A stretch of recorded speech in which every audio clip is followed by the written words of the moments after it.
Alléluia. Nazo kabinote. Alléluia. Nani mokonzi. Nani mokonzi. Nani mokonzi.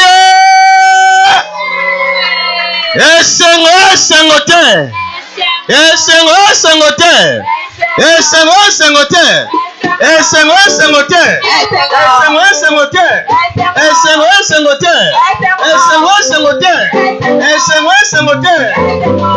Alléluia.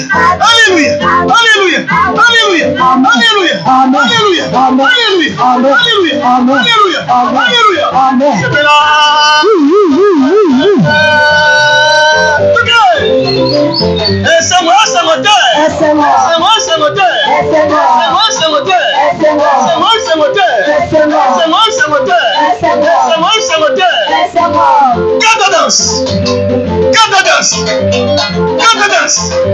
Aujourd'hui, Bina Pona Yesu Natala. Yesu Azarakumu.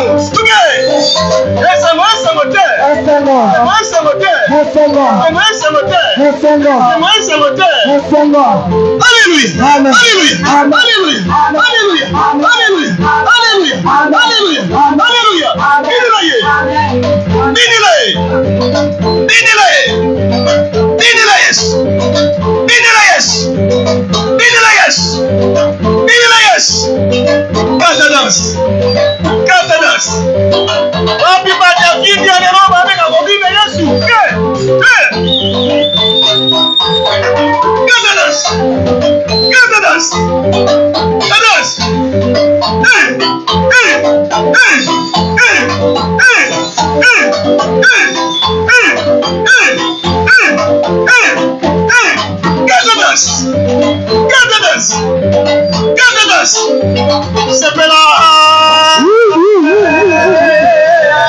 Alléluia.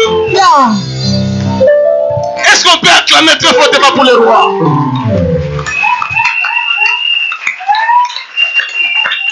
Merci, merci, merci. To Vandici Coco Avanda. Merci et toute l'assistance aussi. Merci Tovandi. Amen. Omoni na lobby esengo te. Poeza esengo makasi. Boete. Amen. Nous sommes grandement bénis. Topambwami makasi. Très grandement bénis. Topambwami olugelango kombo monene wana docteur monate. Nous sommes honorés. Tomemiami. En tout cas, depuis que j'ai commencé à prêcher l'évangile, c'est la première fois que je suis Amen.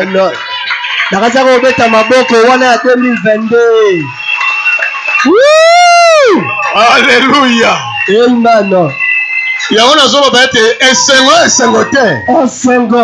Amen. Amen. S'il y a les anciens de l'évangile dans notre pays, Papa Nkelani est l'ancien des anciens. Amen. Amen. Parce que surtout bito badalingala, il y a za kolo histoire. Amen. Histoire et évangile. Il y a réveil. Namboka na biso. Bon. Voici kolo nango yeyo. Ah, bakolo masolo yeyo. Donc ngala kokolo balokola Jean-Baptiste lobaki epa na Yesu. Na Yesu. Naza kutu ata na makuki te ya kufungola ta singa sapaki na ye. Na pusani ata mukete na cheville na ye. Donc epa na ngaza koko. Amen. Amen. Amen. Epa na ngaza li koko. Onge epa no siko uzana. Kokolo koko to kokolo.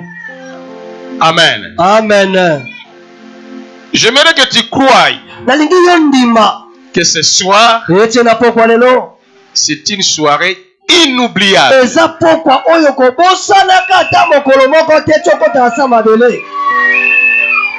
qui va marquer toute ta vie.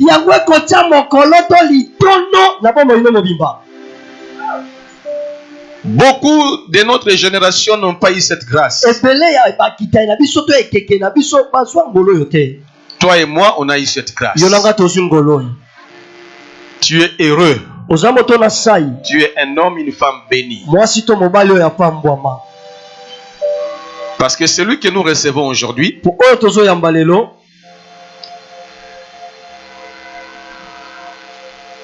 nous sommes de loin.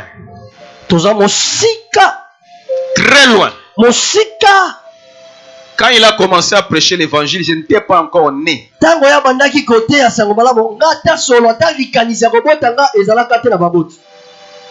Voilà ce que Dieu a fait aujourd'hui.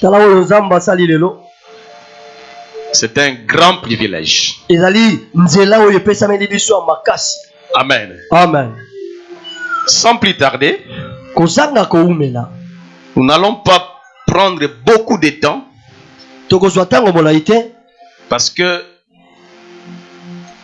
les rouleaux vont se dérouler. La malle va s'ouvrir. Les écritures vont parler au travers un homme exceptionnel. Amen. Amen. Voilà. On ne pouvait pas le faire lever dans des circonstances où désagrément ils c'est pas bon. Amen. Comme je disais, Amen. Le monde entier, les royaux, Koko aza place oyo. Amen. Afrique ezoyeba, monde eza koyeba. Mokile koyeba mobimba ba koyeba. Parce qu'il a une renommée mondiale. Po ete ayeba ni mokile mobimba. International. Mokile mobimba ba yebiye. A déplacement na nyonso monde yeba il est quelque part. Amen. Donc sache-le bien que yeba mo bala moite. Du moment où il y a zali awa. Yo pe na monde mombozo yeba. Amen. Au travers lui. Parce que c'est un homme de renommée mondiale. Au travers de l'évangile de Jésus-Christ. Amen. Amen. Alors nous allons nous lever. Nous allons acclamer très fortement d'abord. Nous acclamons Jésus-Christ. Amen. Acclamons Jésus. Amen.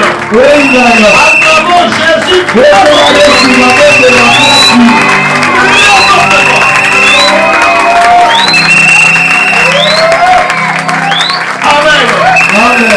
Et là nous voulons appeler le patriarche, l'ancien des anciens, Papa Nkelani Patacha.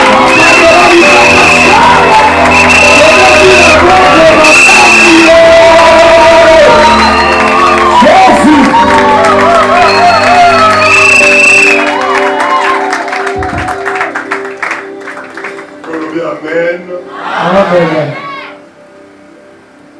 Natoni nzambe ona bolingo na ye pesa na ye miniti oyo nakutana na yo kutana na balabala te me tokutani elongo na oyo azwi mokumba mpona bomoi na yo ekwa kuzonga elongo na oyo asalaki yo. Amen. toli nzambe mingi mpona nkoko na nga pesa na yo opportunité oyo ete nakutana baoyo tokutani nanu te mbona nyonso nalekisi 90 ans. Amen.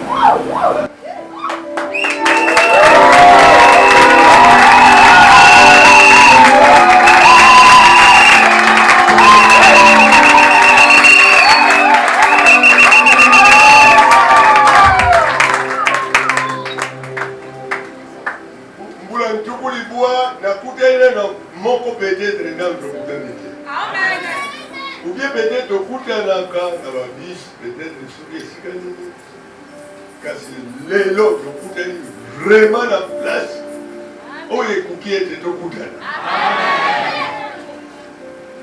Yango wana nazali kulaka yo okutana biso ezali na bitu monene.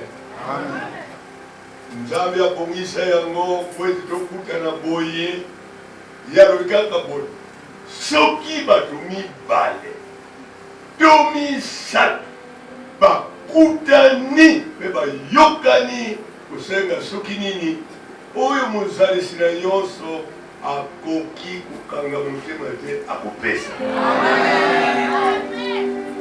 Yango wana nazali koasire yo ekuya na ngai kotelema na ngai awa natelemi elongo na oyo akufaki na ekuluzu mpona bomoi na nga. Qui devant toi na ngolu oyo Yesu amonisi nga ete nazala ambassadeur na ye. Je suis un ambassadeur pour Christ. Yango wana soyez bénis de Dieu.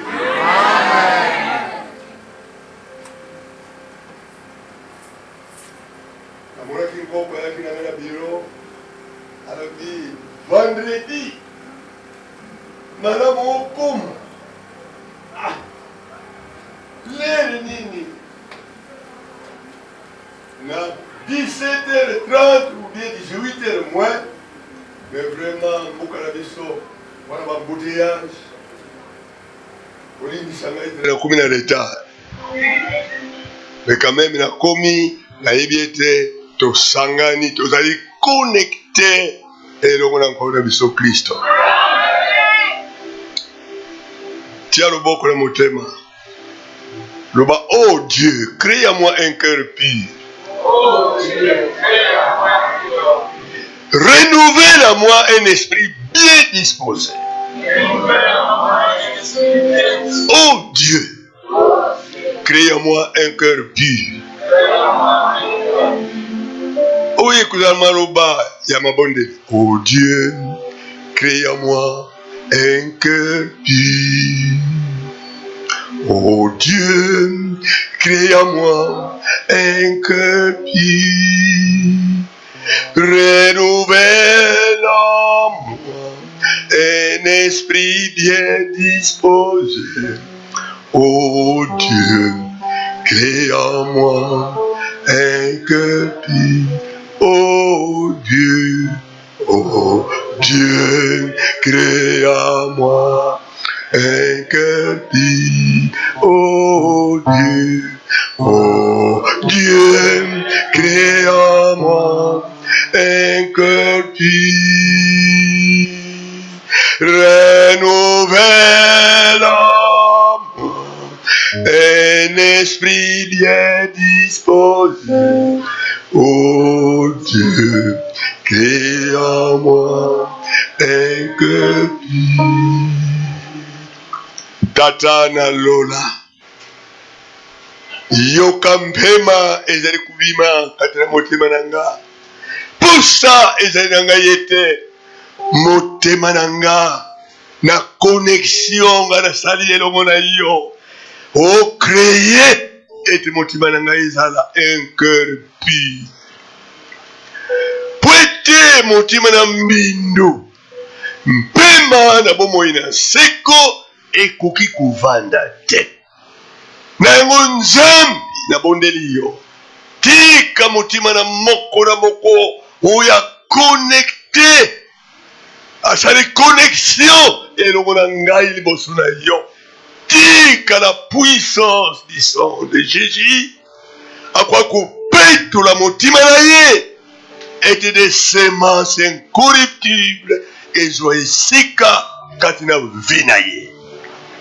na tondi onkolo mpona oyo sali ete olingi moko kati na baoyo baye moko te azala sous la domination diabolique olingi te ete moko kati na lisanga oyo azala sous développé spirituellement, moralement, physiquement et matériellement azala sous développement ya yo nzambi te tika moko na moko azongolu ya kozwa restauration na position oyo nzambe obongisela muntu.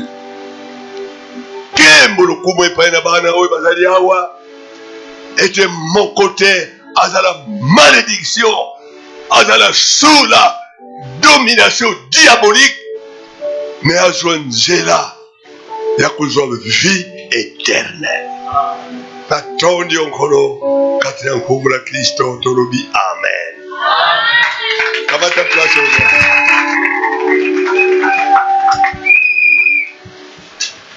Tokotanga litini ya liloba na Nzambe ndenge nasengi bino ete natelemi na nkombo ya muntu mosusu ngai te. Natelemi na nkombo la oyo azali témoin fidèle. Témoin fidèle. Banda na bozalisi. Na lola bozalisi. Na mokili ye azali témoin fidèle. Bozalisi ya muntu, bozalisi ya biloko nyonso, ye azali témoin fidèle. Alors témoignage na ye kuki moko te azanango ya ko contredire yango, parce que ye azali témoin fidèle. Tangela biso etini ya liloba na Nzambe na évangile selon Jean chapitre 1er. Pasteur Adolphe, aidez-moi s'il vous plaît. À partir du premier verset, nakusenga pardon, soyez attentifs. Pemato inaweza la sensible pour la kuyoka mongongo ya Molimo Musantu. Jean chapitre 1 à partir du verset 1, nous lisons au nom de Jésus-Christ, notre Seigneur et Sauveur. Amen. Au commencement était la parole. Et la parole était avec Dieu. Et la parole était Dieu. Elle était au commencement avec Dieu. Toutes choses ont été faites par elle. Et rien de ce qui a été fait n'a été fait sans elle. En elle était la vie. Et la vie était la lumière des hommes. La lumière lui dans les ténèbres. Et les ténèbres ne l'ont point réussi. Il y a un homme envoyé de Dieu. Son nom était Jean. Il vint pour servir de témoin, pour rendre témoignage à la lumière, afin que tous crissent par lui. Il n'était pas la lumière, mais il parut pour rendre témoignage à la lumière.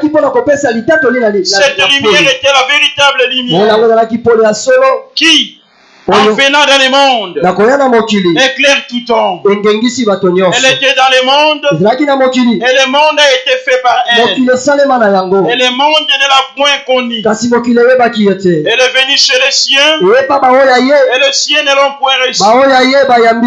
Mais à tous ceux qui l'ont reçu, à ceux qui croient en son nom, elle a donné le pouvoir de devenir enfants de Dieu, lesquels sont nés non du sang, ni de la volonté de la chair, ni de la volonté de l'homme, mais de Dieu. Et la parole a été faite chair, et elle a habité parmi nous, plein de grâce et de vérité. Et nous avons contemplé sa gloire, une gloire comme la gloire du Fils unique venu du Père. Jean lui a rendu témoignage. C'est écrit que celui dont j'ai dit, celui qui vient après moi m'a précédé, car il était avant moi. Et nous avons tous reçu de sa plénitude, et grâce pour grâce. Car la loi était donnée par Moïse, la grâce et la vérité sont venues par Jésus-Christ. Personne n'a jamais vu Dieu. Le Fils unique qui est dans les seins du Père, et celui qui l'a fait connaître. Amen. Amen. Tolobi amen. Amen. Vanda isikaiza. Nalobaki ete oyo atelemisi ngai awa alingi te ete créature oyo ebyangami muntu akuwa kozala na nse ya domination ya eloko to molimo mosusu oyo esala ye te. Biblia alobi na biso boye, alobi ete Dieu le premier jour asali lola mpe asali mokili. Alors na plan d'action ya Nzambe na lolenge na libongisi na ye asalaki likolo lukula trône ya ye moko Nzambe, mpe asali mabele oyo, abimisi mabele oyo kati na mai ete atia makulu na ye na kati na planète oyo.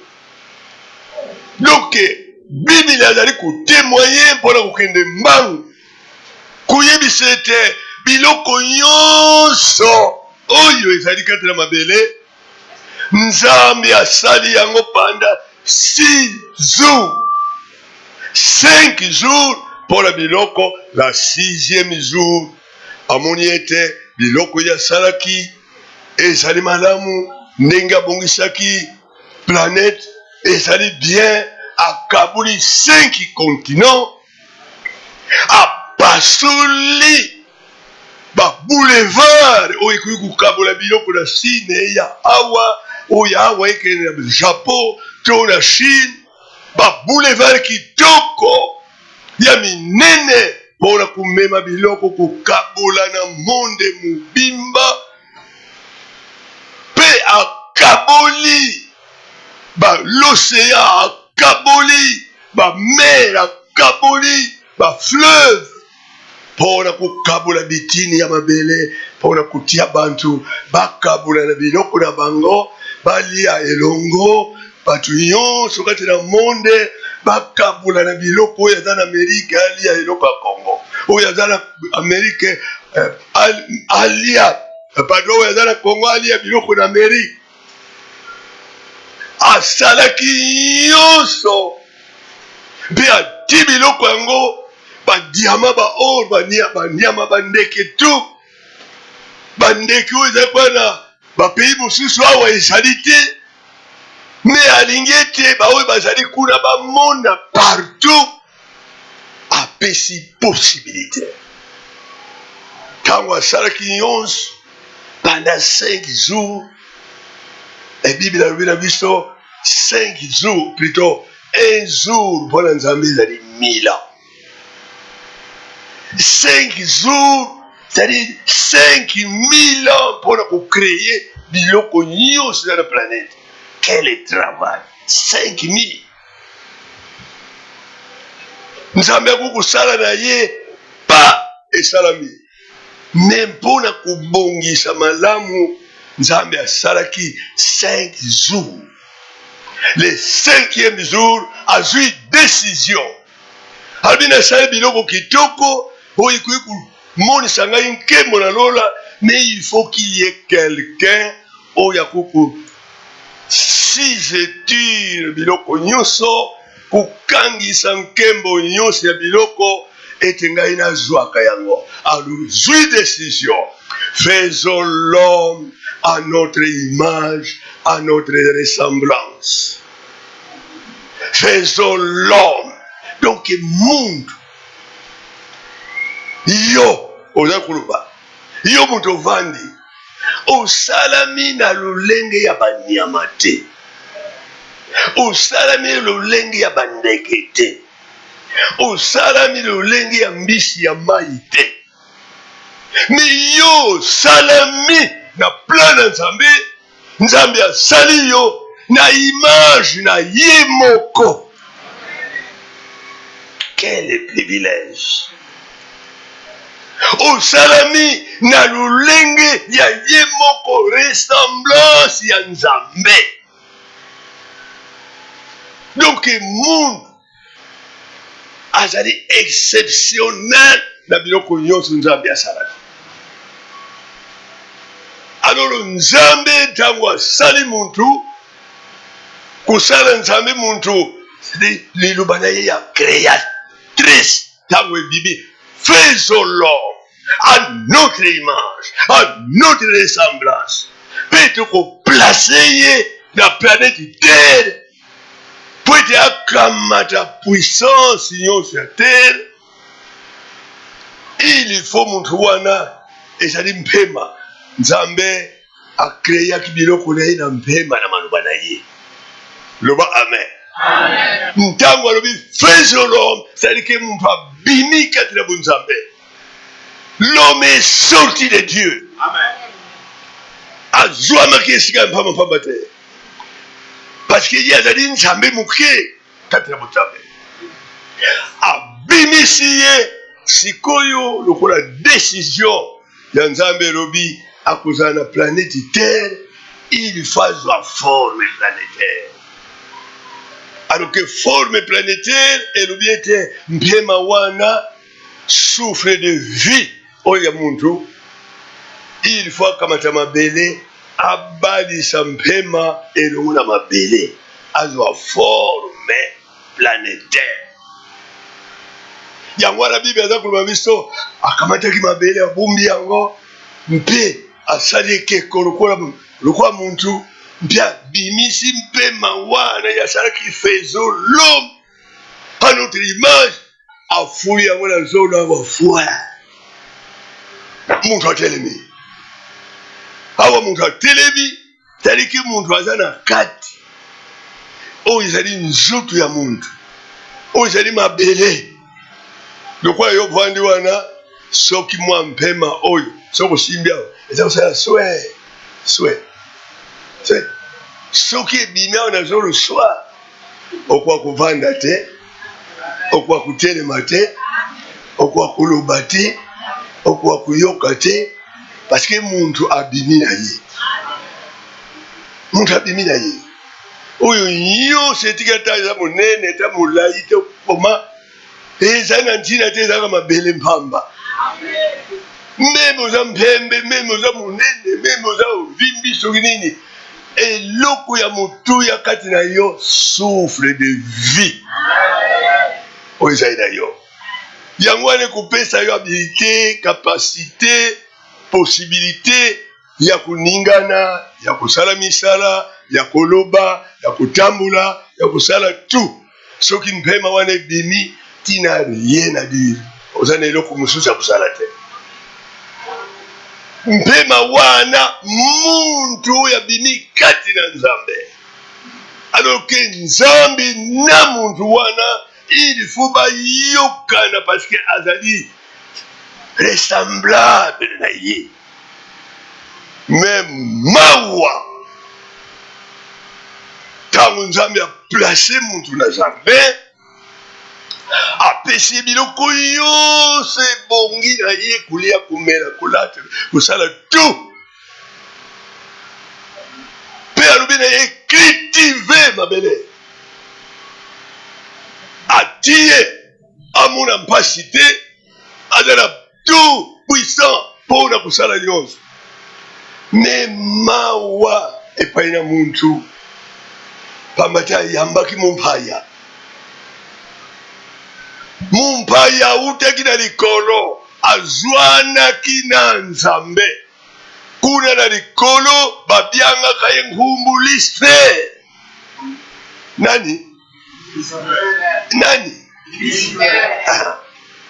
Lucifer. Kasi ngai na yo tobie nkumbu na ye Satan. Yazaki mwanze ya kitoko, mwanze na nguya, mwanze alekaki babanze nyonso na lola lokola biso tolekaki toleki banyama nyonso bandeke nyonso bangulu plutôt biloko nyonso tu eloko moko ekukaki na muntu te biso toleki ye mpe alekaki banze nyonso na lola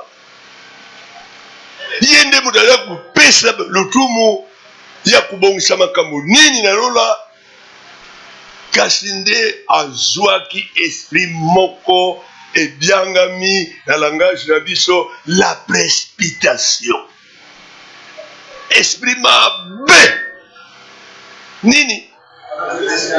Madame Oyeba. Nini? La précipitation. Kuwela. Kuzala na esika. Kuwela. Kusala sukini. Kuwela kuyeba uyu. Kuwela. Alors, y'a wela ki. Azala moko kati na bonzambe. Azala lukula. Créateur. Alingite kuzala créature. Mais à l'ouleli kuzala créateur. Alors que Dieu est juste. Père, Fils et le Saint-Esprit, c'est le vrai Dieu. Le Dieu vrai et vivant. Inséparable. Et ça dit nzambe misatu te. Mais nzambe moko kaka na solo. Tata mwana mpe bolimo mosantu. Yango ne créaki lola et créé mokili. Na biloko nyonso ya lola, na biloko nyonso ya mokili. Et ça dit créé na tata mwana mpe molimo mosantu. Loba amen. Et sikoyo Satana a sali précipitation à jouer place quand il a bon Nzambe, mais c'est impossible parce que Nzambe a beaucoup s'ajouter. Jamais. Mon Dieu a dit, na mabele awa, na ressemblance na ye, akukate, parce qu'il y a zali, akangai na mabele. Mais azali, na molimo, basangani na Nzambe. Mais Satana, atikalaki na molimo kaka ye, azali na nsutu lukwa biso te. Atikalaki kwa na likolo. Ntango akuki te kozwa place epai na Nzambe, na bonzambe plutôt. Asali complot. C'est le premier opposant envers Dieu. Yende mutu ya liboso abandaki kosala politique. Asali complot kuna na lola. Alobi ngai naza kotamwisa baanjelu, baarchange, baserubin, baange nyonso. So baza nsima na nga tokobunda na Nzambe tokowelana. Alors tokokamata place nde tosala coup d'état. Talaka makambo. Ntango asali complot, Bible alobi ete azwi un quart des anges. Donc azwaki majorité ya banzelo nsima na ye. Mais Dieu est tout puissant. Dieu est souverain. Akuki kukukana na eloko moko te. Il est omniscient. Il est omnipotent. Azana nguya nyonso pe ayebi nyonso. Eloko moko baksepa na Nzambe eza te. Asali nini? Asali complot. Sikoyo akamati esprit mosusu oyo toyali kubenga compétition. Esprit nini? Compétition. La compétition ezali kuwela na nani akoleka. Nani akoleka. Nani akozala le premier. Donc Satana na bansi na ye mabe wana bakotaki bolimo mabe. Alors bandi kuwela na Nzambe. Mais Nzambe azali créateur, bango bazali biloko basalaki, alors bakangi Satana na ba angelu nyonso bazalaki likolo nsima na ye, bakangi bango liboke, moye bavanda na lola ezali lisusu te place na bango ezali te. Eloko esalaka ngai mpasi. Nzambe asali baplanete ebele. Mars ezali planète, Jupiter ezali planète, ba planète ebele, mais kasi nga na yebi te, la Bible nous dit rien. Et soki kuna na Mars, batu bazali lokola Nkelani bazali, na yebi te. Batu bazali lokola Mama Madeleine bazali kuna, na yebi te. Mais awa Nzambe asali muntu oyo akukani na ye. Mais bakamati libuke wana ya opposant, bakangisi bafunguli lola babwaki bu. Olia kena okwela Jupiter, olia kwela Mars kuna, aye na planète terre wo esika nkelani azali nkelani azipami na esprit ya précipitation nkelani akangami na esprit ya compétition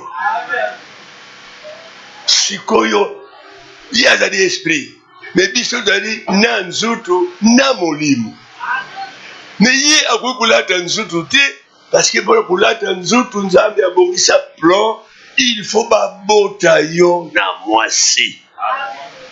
Donc la maman est la porte de la vie humaine.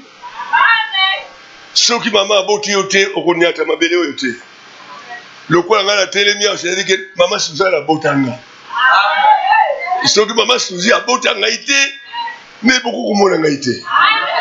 C'est la porte de la vie oyo ya mokili. C'est la maman. Alors kokende mbangu nalingi te nakende kokamata biloko mosusu nazanga koyebisa bino oyo parce que diable alingi te mundu ayeba source na ye. Diable azali toujours contre alingi te ayeba origine ya mundu alingi kaka mundu azala kaka ndenge wana parce que mundu ayebi origine na ye azali na nguya azali na makasi. Diable alingi te mais nzambe azali malamu mpona ngai nkelani loba amen a révélé babumbami wana à travers son fils qui est né oyo abotami lokola mundu azali 100% homme et 100% Dieu. Christ notre sauveur le rédempteur ya mundu. Alors le Satana tango abwakami awa amoni ete soki nga na gagné porte soki na gagné porte alors nyonso ekobima na porte naza na nguya likolo na yango nde akei kokotela nkoko na biso Eva ye nde porte ya vie ya mundu. Tango akomi kuna abandi koloba na Eva alobi ye nzambe alobaki na bino nini alobi na bino bokoki kolia bambuma na nzete oyo ezali na kati ya elanga te. Eva nkoko na biso lokola azali une personne créée par Dieu aza na nguya ya mayele aza na bososoli alobi non ce n'est pas comme ça. Les premières prédicatrices c'est la femme aza koteya Satana alobi nzambe oyo ati biso awa apesi biso sur autorité ya kolia bambuma nyonso ya nzete eza na kati ya elanga me kaka nzete moko abendi Satana alobi yaka otala nzete wana aza kolakisa Satana oyo eza katikati na elanga toliaka yango te toza nango na ntina te parce que tozangi eloko te toza na nyonso kati na jardin. Satana atali abe yango wana boliaka te oh moko tokolia yango tokokufa yalobi oh okokufa solo te. Sikoyo akamati semence ya précipitation azali kuseme yango epai na mama mpo ete soki semence wana ekoti ya motima na yo alors obandi kolulela ndenge olulaka mwana mwasi ndenge olulaka mwana mobali soki semence wana Satana abwakili yo yango ozalaki nango na mpusa kosala lisumu te mais mpusa wana semence wana ekopesa yo mpusa omeka soki okozala ndenge nini. Alors koko na biso Eva nzete akipaka te nzete atalaka yango te aza nango na ntina te misu na Eva ebandi kotala nzete.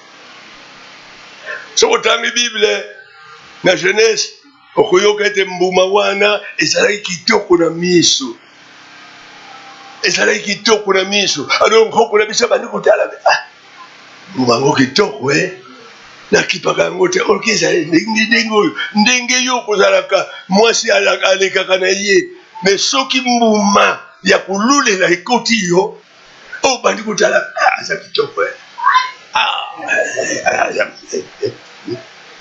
alors que mbuma mabe ntango ekotaki na motima ya nkoko na biso eva abandi kutalaka mbuma wana ya nzete abi nzambe apekisa biso yango kasi oyo alobi mate mosusu alobi soki tolole tokokufa me alobi te bokokufa solo te ye moko nzambe ayebi mokolo bokolia mbuma wana okomona miso na bino fungwani bokomi kitoko lokola ye moko nzambe nkoko atalela bia donc nazaka nanga kitoko te aza kulula kitoko ya nzambe parce que aza kumimona te lelo wana nano baboti te parce que soki mama na tata baboti okomona ndenge yo ozali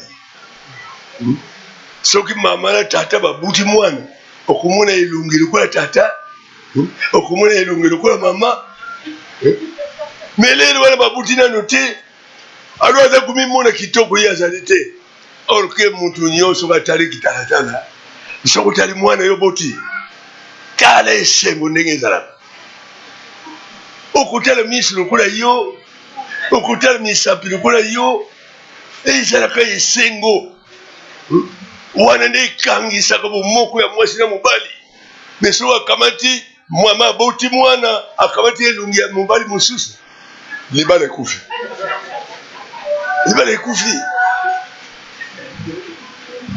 me soki oboti mwana otala tuka lokola kaka ngai bien alors lele wana nano baboti te eva aza kozala me tokozala kitoko lokola nzambe apusani akamati mbuma ya nzete ale yango akamati ndambo apesi na mobali parce que bazali mutu moko baza mibale te mwasi na mobali bazali mibale te bazali mutu moko nzambe akamataki mokuwa oyo esika mpema wana eza kosala sweswe nde yango asalaki mwasi aformaki so mabele te mama yo obimaki na mabele te obimaki na mokuwa ya mobali na yo loba amen donc maman c'est une créature raffinée mais biso nde toutaki na mabele me mwasi balunguli ye na mokuwa deza eza na makila eza na mai nde basali yango ko baforme mwasi alo ntango nzambe aforme mama lokola moboti na muntu na mokili awa moto na bomoi abongisi mama lokola izini na ye ya kuforme bato mama kati na libumu na yo ezali lokola hygiene kuna nde okozwa miso na matoyi na maboko na makulu soko obimi oza na miso te awa miso eza te awa kaka baniawo ezali awa me miso ya muntu nzambe abongisa okozwa yango na libumu ya mama nyonso na libumu ya mama yango wana papa soko oza na mama fo orespecte mwasi na yo parce que aza na position moko terrible ye nde moto aboti yo ye mwasi mpe ifo arespecte mobali parce que yo mpe obimi kati na ye yo okoki kozala te soki balongola yo na mokuwa te yo mpe okoki kobutama te soki mama aboti yo te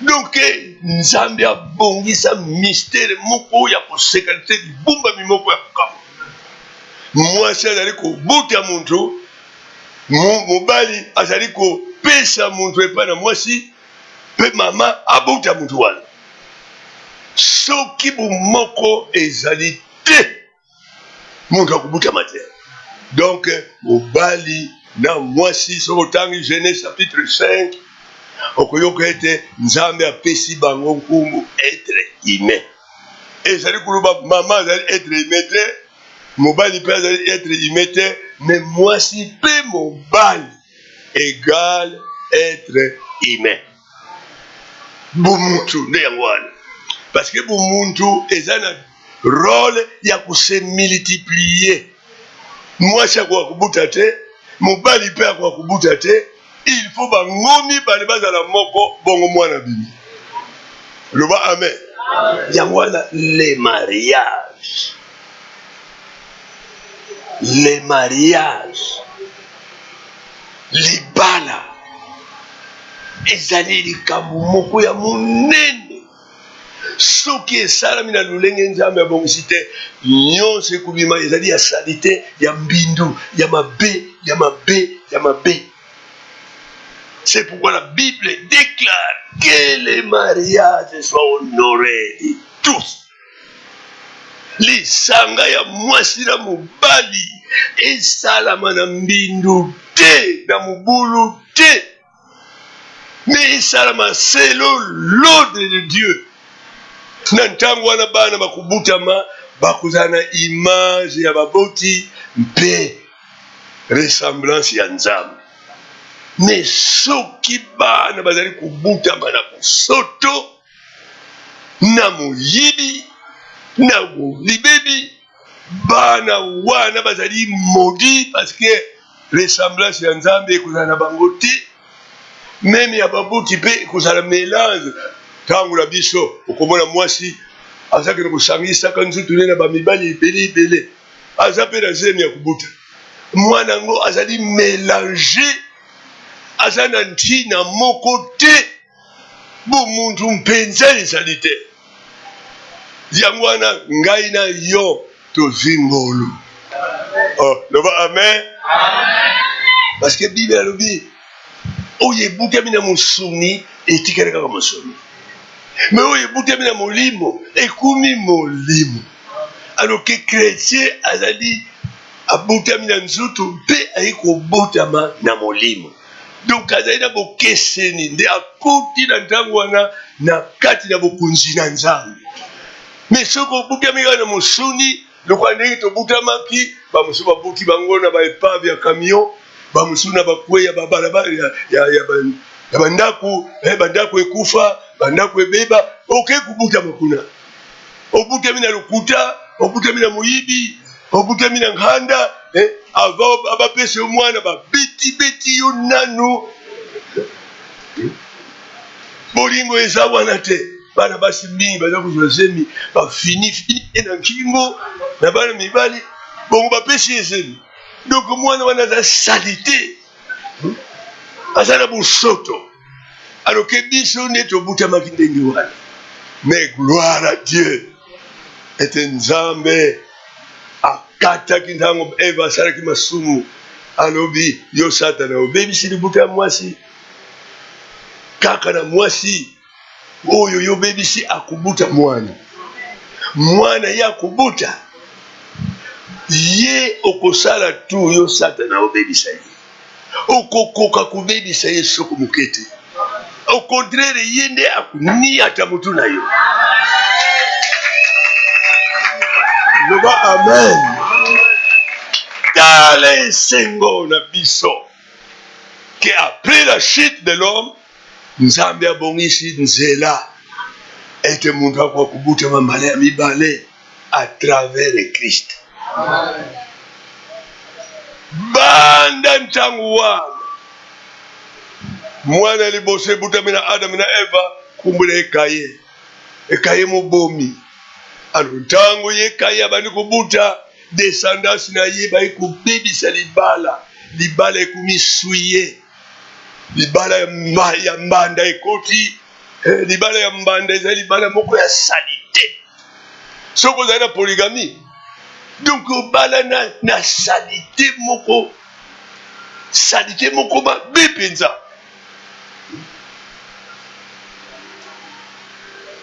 Mariage polygamique. Ok, kukota na mobali azana basi mibali misatu mine. Bana bokubuta ezali salite. So babuta mimbale ya mibale te, bazali biloko ya malunga te. Mais biso tozwi ngolu, babutaki biso na Peter, babutaki biso na mobulu, tata na mama bayebi te bamona nga okumi nsoni, okumi kubanga, ok kuzwa zemi.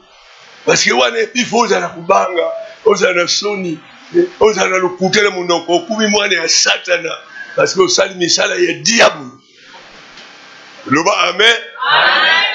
Mais Nzambe azali malamu. Lelo tozali awa, tozali na père spirituel. Hop. Tellement pas. bozana père spirituel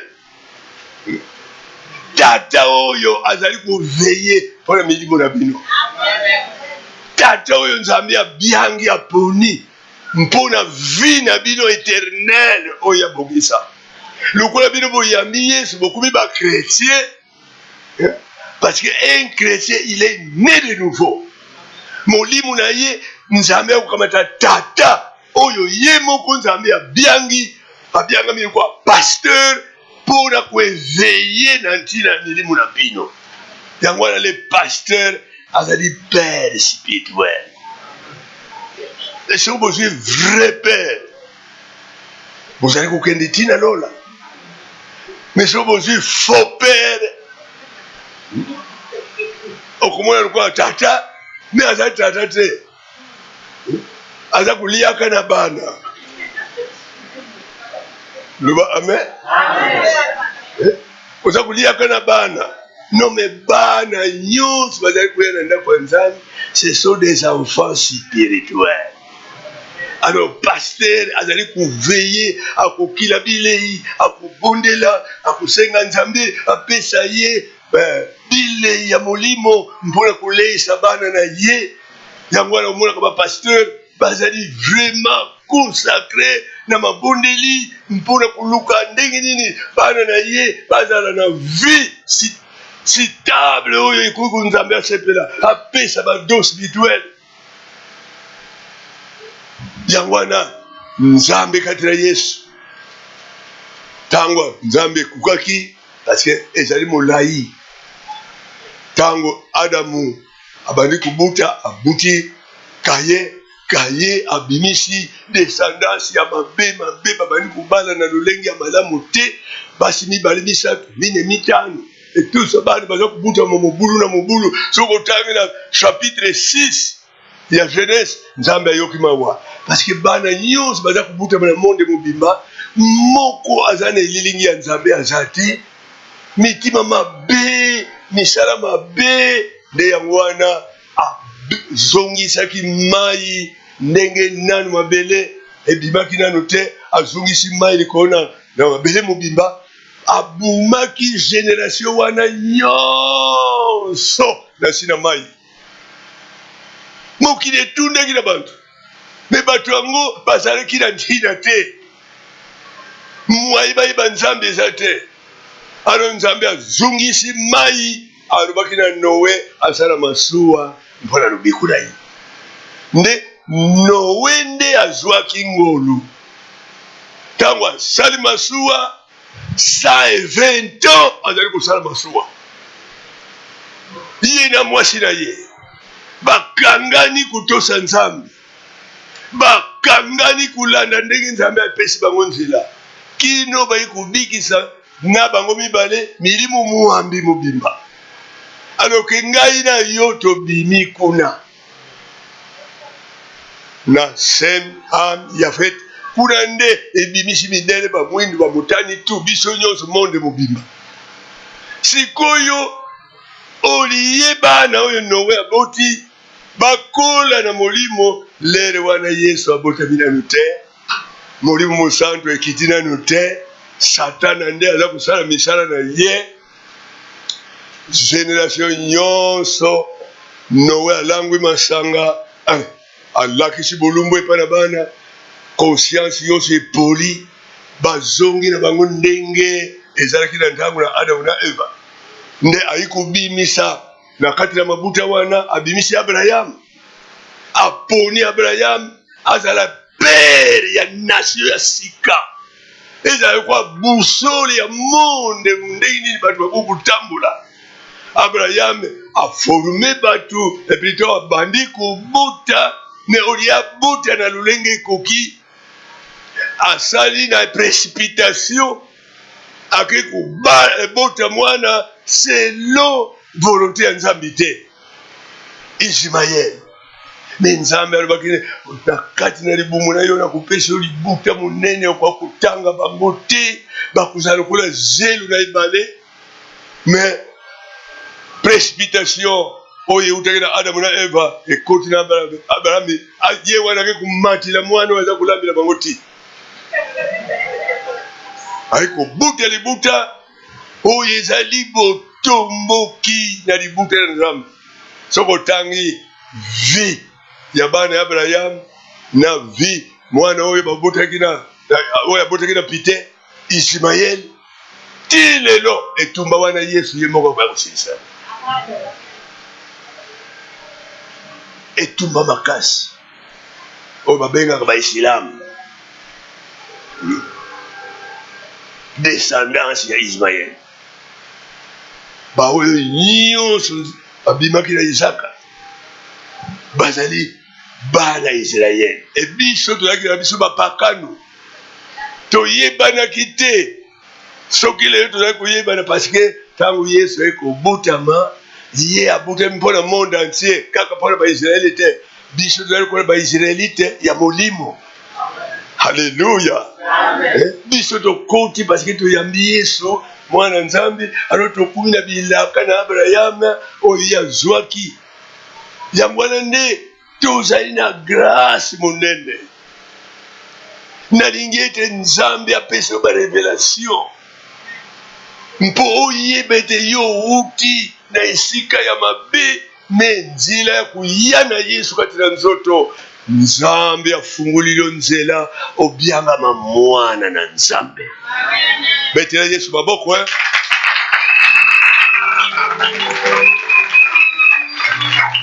soki otangi esika batangeli biso na verset 12 alobi ete aye epai na baoyo aye parce que Satana aza na nzutu te.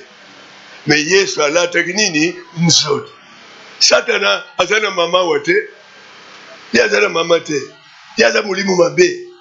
Ye azali molimo mabe akotaka na conscience ya bato. Soka benisi conscience na yo ata yo vimbi ndenge nomona bani kosiotoka. Apesi yo malade. Okumi na sida. Okumi na bamnyomi. Okumi na biloko ndenge moral na yo ebeba okei kokoti na mobali na lutumu ya baboti na yo te, na lutumu ya Nzambi te, na lutumu ya lingomba te. Alors ntango yo kokota kuna malade ekoti na conscience na yo eyi kubebisa na nzutu na yo si yo toki otikali ata ntina te. Mwaye yo kuma na 90 eza te. Mwaye yo ozala makasi lokula mundu ya 90 eza te. Amen. Mais yo kate soki Satana akoteli yo okokuma na 70 obani kusala 80 90 lokola ngai yawa okwa bosetete. Amen. Mais soko zana Yesu, soko zana Yesu alo lilo bana Nzambe kumonisa yo Nzambe abongisi yo ozana mwasi kaka okuzana mwasi moko. Soko si mwasi no moko rigueur na yo ezali kubatilama ata yo kumi na 90 oza makasi. Me yo mwana mwasi awa yo vandi wana oyebi deja bamibali ngama ntango okuma na 70 otike na ntina moko epave ya mpamba.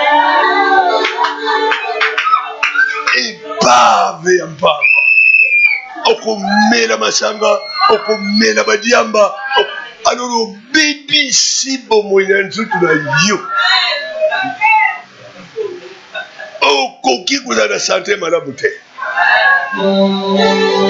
Mais être né de nouveau so bute mbala mibale obandi kulanda maluba na Nzambe otosa yango ano Nzambe akosalela yo kino manda na yo esili nde okufi kufa kutu te olali mpona kuzila ilaka na Nzambe.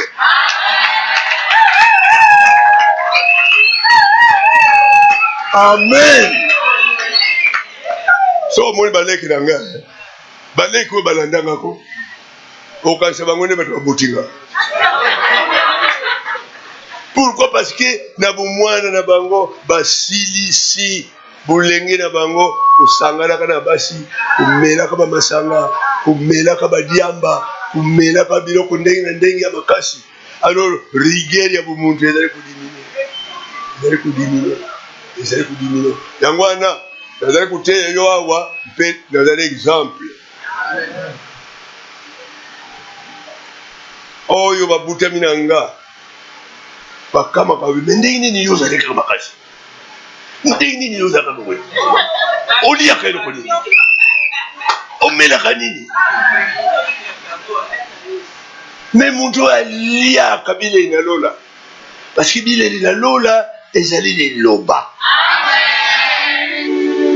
liloba na nzambe ezali bilei ezali mpana bomoi ezali kwanga na bomoi makila na yesu tomelaka ezali bilei ya solo kati na bomoi bimeli ya solo kati na bomoi ozali kulia mpe ozali kumela nzoto na kristo yesu okozala nge yango wana nde nazali kuyebisa yo malamu ochange soki ochange te ntango okuma na 90 ans lokola nga babandi koya kolekisaka yo na ndako kasi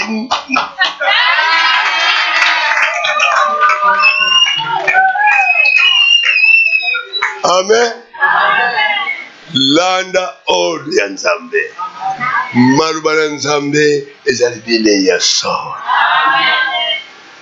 okobatela rigueur na yo ya nsutu ekozala na maladi te okozala esclave ya bamaladi te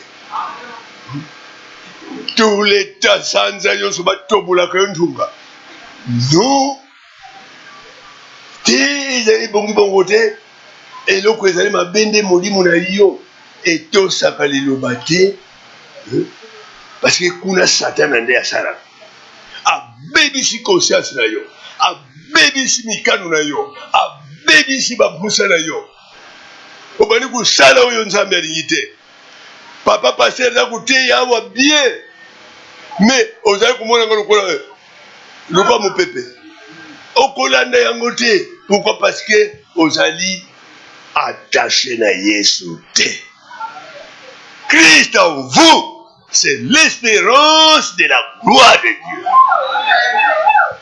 mais yo ozali na yesu te ozali kuvivre na masumu kulia no na masumu kulata no na masumu kumela no na masumu soki oyibi te ozali komona malamu te soki osali pite te ozali komona lokola osali perte non wana ezali vie ya nzambe te ezali vie ya nzambe te soki ozali mokristo c'est-à-dire olungwi na se ya malédiction okoti na vie ya bénédiction bénédiction spirituelle vie na yo spirituelle ekomi clair okotosa nzambe akumonisa yo mabumbami nzambe akumonisa yo mabumbami satana azali solo nguya te parce que yesu soki oyambi ye nguya ya molimo santo ekoteli yo ozwi baarme spirituelle oyo ekotelemela satana akupesi yo pouvoir ya koloba au nom de Jésus Satan sort bima mpe satana akotelema te mais soki ozala yesu te otonda na kubanga otonda na nsomo otonda na kuyimayima alors satana asalaka nini ye puissance naye na biloko okenda nganga nkisi bakangi yo nsinga mwindu nsinga wana ekosala nini eloko moko te ezali protection te protection ya muntu ezali puissance de la parole de Dieu nayoki amete nzambe abateli biloko na ye na puissance ya liloba na ye mais soki oza na mokristo te okende bamama ndona bakokanga yo basinga okende bamusicien bakopesa yo basene babiloko ndenge na ndenge tout ça c'est perdre du temps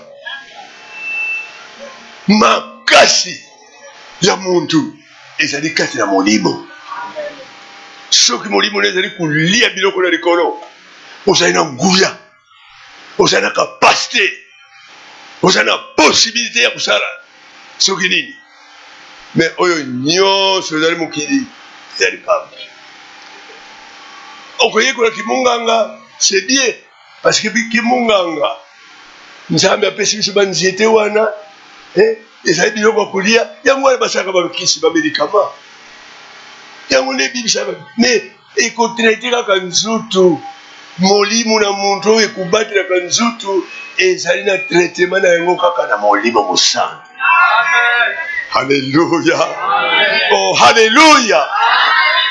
Mutu ya masumu oyo akangani kaka na masumu commerce na yo kaka okende kusala muyibi nzutu na yo kumi commerce oyo nyonso ya kubwaka salite na ye nzutu na ye ezali potoir ou bien foule okozala na sante malamu te, okozala na sante malamu te. Okumona mwasi njabuzi avimbi boye mais conscience ne ezali mavwanga aza na biloko moko bavirisi kati na nzutu na ye, bavirisi ekutana kati na nzutu. Pourquoi? Azangi kuyeba Yesu. Mais Yesu aye mpona koeklere muntu. Haleluya. Mpona koeklere yo mwasi okobala nzambe akurevele yo ye okotala be oui oyo azali mokuwa kati ya mikolanga mosuni kati ya misunanga okobalana na ye na logique bapara bakupesa yo mwana na bango bapamboli ye me yokende kolokuta mwana bato na babalabala olokuti mwana bato ya babalabala bapara bayebi te oza moyibi no alobi loko moyibi ebobisa nzutu te okozala mpasi. C'est pourquoi le monde est vraiment en désordre. Mais bino bozingolo. Yo zingolo. Na lingete lelo, tanga na kubonda mpona yo, changement et salama. Changement et salama. Vous allez transformer. Vous allez régénérer. Olungu akati na buhumbu. Buhumbu ya masumu. Bahumbu ya salite nzambe abiangelo na ndako awa po ete otongama nzutu na yo ebikisama mpona kozila nzutu na nkembo oyo Yesu asekwaki na yango. Haleluya. Oh haleluya. Nzutu na nkembo ekokotaka maladi te, nzutu na nkembo ekotaka kufa te. Yango wana bakristo bazali kozila soki lelo ngai boyoki nkoko akufi mpe nakufi te nasali déménagement. Nzutu na ngai oyo etikali zungi nango na potolo na déménage na nzutu oyo Yesu asekwaki na yango. Haleluya. Haleluya. Est-ce que yo ozali na elikia ya kosala déménagement? C'est ça le problème. Okwa kuzwa elikia wa ete soko ndimeli Yesu te. Est-ce que oyebi ete soki nzutu oyo ezali te nzutu na ngai ya kitoko oyo ekokufa te oyo ekozwa maladi te Yesu apesa ngai yango? Alors yango wana il faut ozala vraiment constant na liloba na Nzambe. Totangi kwela liloba na Nzambe te aye epai na baoyo aye. Na verset 11-12 na chapitre 1er ya Jean. Mais alobi na ye kusangana na baoyo toza nzutu moko namonisa bango lulenge bango bakoki kozala me balingi kuyamba ngai te, bazali kuyamba muntu oyo azali na nzutu te. Satana azali na nzutu te, ye alobaka na matoi yiba soko baye loba boye aza kopesa mayele soko baye loba boye ezali loba yo te.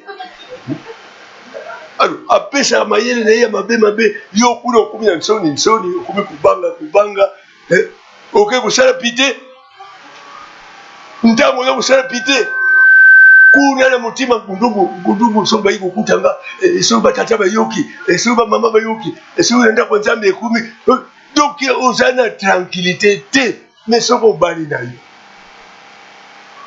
soko bali na yo tata na mama kamati mwasi bapesi yo est-ce okubanga te meme tata na mama balaba bana baola salo albi bana bisi balali na bango botika balala. Pourquoi? Parce que ozana niongo ya mutu te ozali kosala masumu te ezali nde ndenge nzambe abongisa mais soki okamati mwana ya bato okoluka esika nini okende kobumbama mpe okozala tranquille te motima ngundungungu soki bayi kokutanga yawa satana bani koloba soko baye loba boye misala ya mabe ya diabolo yango wana nzambe abyangi yo awa apesi yo pere spirituel mpona kolakisa yo lolenge ya malamu yo kovandela. Bible alobi soki olingi komona malamu honore ton père et honore lisanga oyo ezali lokwa mama. Amen. Parce que soki okoki kosala masumu lisanga mobimba ezwi nsoni lokuta bolindo mama oyo aza koyemba na korale azwi zemi lisanga mobimba ekomi na soni esionami tata paster soni bonde bana na ye baza kosala kindumba yango wana honore ton père et ta mère bomoko ezali mama ingomba ezali mama paster ezali tata na yo ya molimo. Il faut opesa lokumu opesa luzitu parce que azali kobokola molimo na yo po ekende lifelo te. Alléluia.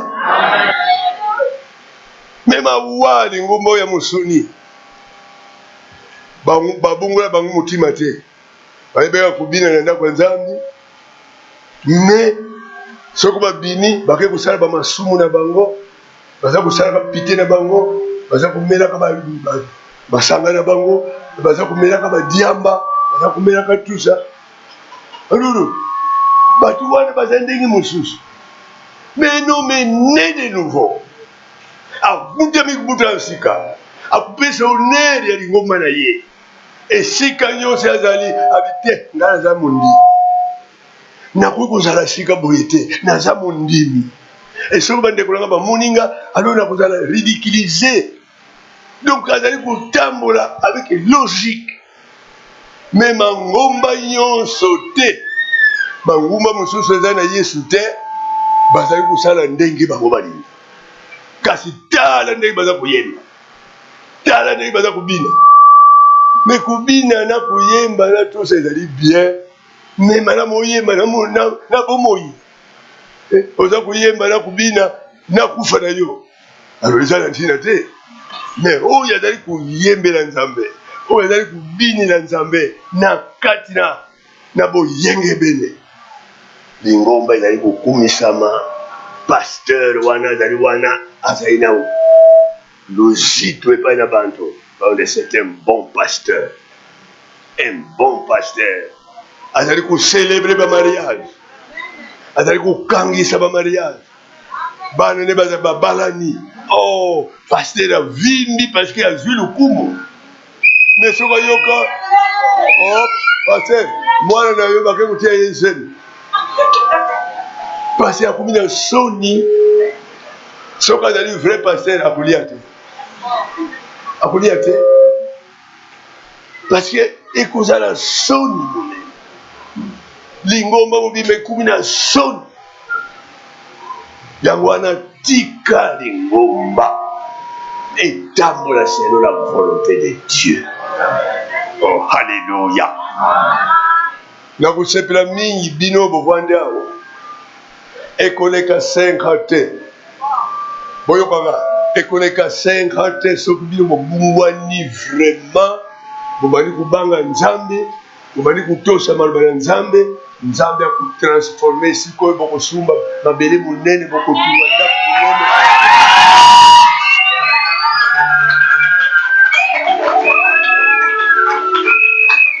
parce que nzambe oyo yanga akupesa bino mbongo okusumba mabele bokutungila ye ndako wana ezali lokumu na ye moko ebino boza kokumisa tata na bino ezali na likolo bokozwa mbongo ya kosomba lupango bokozwa mbongo ya kosala esika kitoko ete bato oyo nyonso babyanga mpe bato minene baya kokota à travers kondima na bino nasi namoni yango na mbula eleki nakende koteya na mwa etonga lokwa boye peut-être oyo kutu monene nateyi liloba nzambe apesaki nga nalobi je vais prier pour chacun nzambe asala miracle na ye nzambe apesa biloko boza nango besoin mpona kokumisa nkumu na ye tobondeli esili dans quelque temps basumbi lupango kitoko monene kwa na kati seti na nzili siko kele kokuta ndako kitoko batungi lingomba ikoma monene pena kutatola bino ete basali boye batali beme nkoko ayi kosakula mpe tozwi eyano oyo voitire oyo na ye na memiako bamoni bato bapesi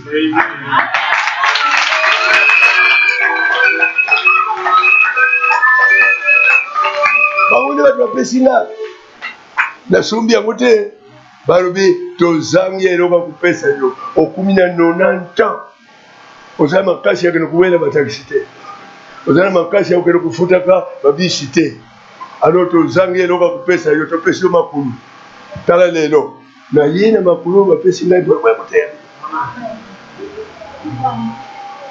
nzambe akokosala même chose amonisinga makambo ebele na Afrique du Sud nakei mwa litonga ezalaki moke bayoki liloba nzambe babungwani babali kobanga nzambe apamboli bango basombi soki combien d'hectares batongi ndako nzambe ya nsomi na Angola c'est la même chose nakutaki Dr Brun azalaki na mwa lisanga moke bagene me nateyi liloba na nzambe nabondeli mpona bango nzambe apamboli bango ntango nazungi na Kinshasa quelque temps après basumbi lupango ya 245 000 $. siko kende okuta tala bandako kitoko batongi mpona lokumu na nzambe parceke babunguli mitema na bango batiki pite batiki milangwa batiki nganda batiki lukuta batiki bankisi me biso awa okomona kaka bana soko omoni mwa elenge oyo akoti na baloge donc moto akoti na baloge atioli nzambe oyo asalaki ye akei na satana apesa ye mayele apesa ye nguya non chrétien akokosala bongo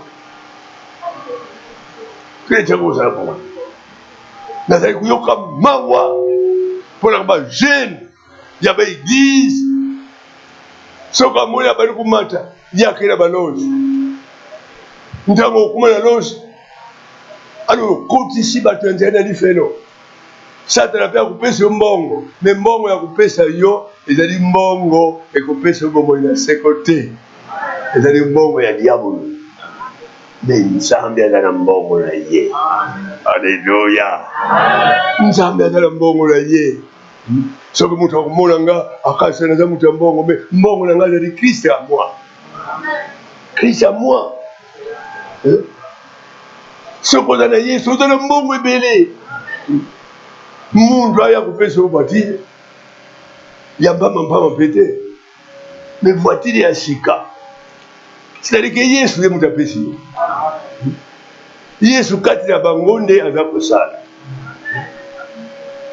yango wana tika bolungwa na buzoba bolungwa na makambo ya mpamba bosalela nzambe na la liberté bofingana te botiolana te boza koya na boninga na mwana mwasi na ndako ya nzambe me oza na ekanisima te so tobimi taka tokuma kwa na kwe ya kongolo na kokala ye Makamu boyoki na kwa nzambi mususu. Ndamo kwa ya kindu. Yo wana okale. Sikoyo bulanga siye. Oyo nyonsa kukipe yango sute. Abandi kupesa nzutu na ye. Na moi $5 ou bien 10 makuta mpamba. Ça c'est l'imbécilité. Et ça dit pour Zoba. Nzutu ya muntu eleki bilamba. Bomo yeleki biloko kulia. Oh, alléluia. Tika bozale. Une église sainte. Sacerdoce royal. Amen. Les rachetés de Dieu. Amen. Nous autres, nous venons dans le temple du Saint-Esprit. Mboyo kamata mubali aya kumata yo, uyiba mubali wana utuwa.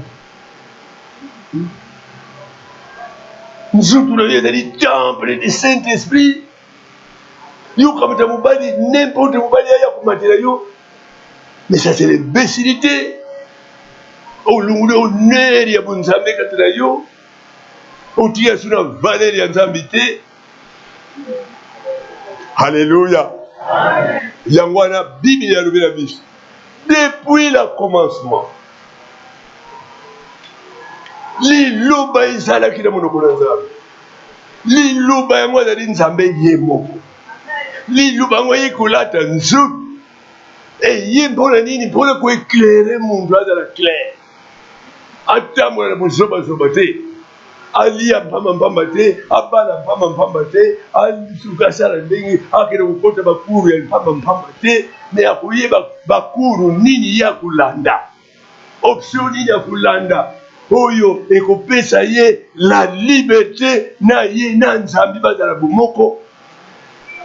Okende kuyikula biloko mpamba ya kubuma batu, ya kusala nini? O azoba nkisi ya kukangaka bana basi, o akuma zoba asala kaibu soto.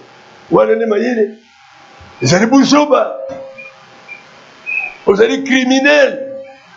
Oza kubumaka batu. Nkisi na yo po bungu la mwana mwasi akuma zoba. Osala mabe, asala eloko te. Mais ozali noki. Esala ya satana. Tika nzambe a changé bizali na yo. Bana lelo tika nzambe a changé bizali na yo. Lungula bamkisi wana ya mpamba. Lungula intention wana ya mabe. Ezali na ntina te. Parce que okende lona te, okende lifelo. Même okamati ba protection. Même ndenge nini. La mort vous attend. Et après la mort, c'est le jugement. C'est le jugement. Ata okumi titre nini. Ata osali okumi na ba licence ba nini tout. C'est ça. OK. Ata omati okenda Amérique, OK ce que wa. Ce que vous allez citer, vous allez misérable. Amen. Vous allez misérable. Christ en vous, c'est l'espérance de la gloire de Dieu. Pour ça, on a combien était tous à la connaître. Ngai nazali lokola ndenge ngoko lobe ona yambi mutu munene daza mutu munene te oya za munene kati na ngazali Christ.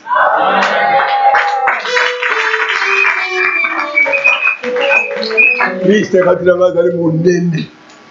Bible lobe to oya za na bino na kati aleki munene na.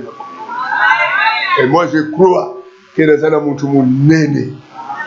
Abattre les dangers, abattre les pièges diaboliques, abattre les attaques, les poisons, les makambu ndenge. Mpena kumi siko na âge ya 90 ans. Na makasi na ngai te, mais na makasi na ye. Na makasi na ye. Ba oyo baluka ki bomoi na ngai kufa, bango nde bakendaka. Ponga apesinga mission na kuta na yo lelo na kebisa yo.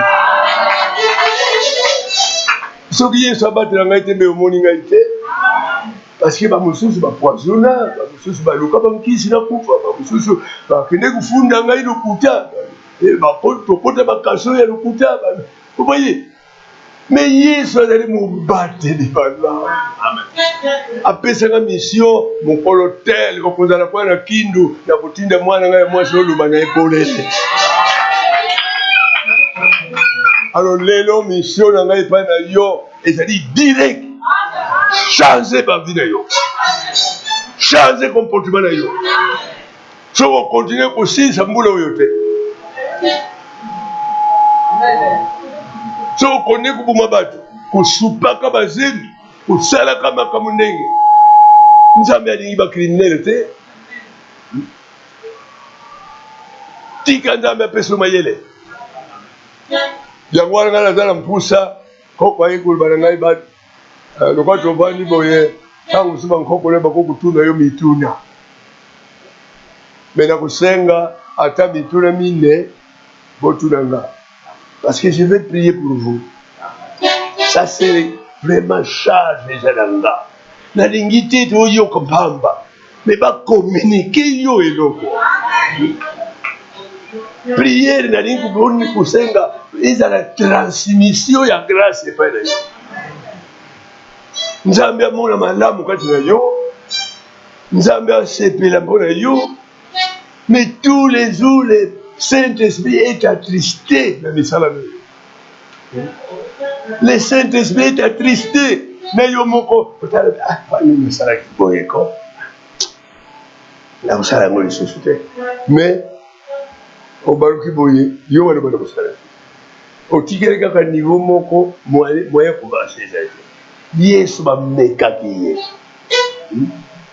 tanga na Matthieu 4 bameki ye na Satan me atikalaki na position ya mwana nzambe mpe Satan akweyaki liboso ya Yesu yo mpe apesi yo pouvoir ya kolokota banyoka ya koniatela bankutu alors tambola na kondima kati na Kristo Yesu Yesu akosala misala. Alléluia. Alléluia. Ngala kanisi abana bondela lokola nkoko alobi ozala besoin ya kotuna mituna mine ça faire bien. Alléluia. Tolobi boye koko azali oazala motuna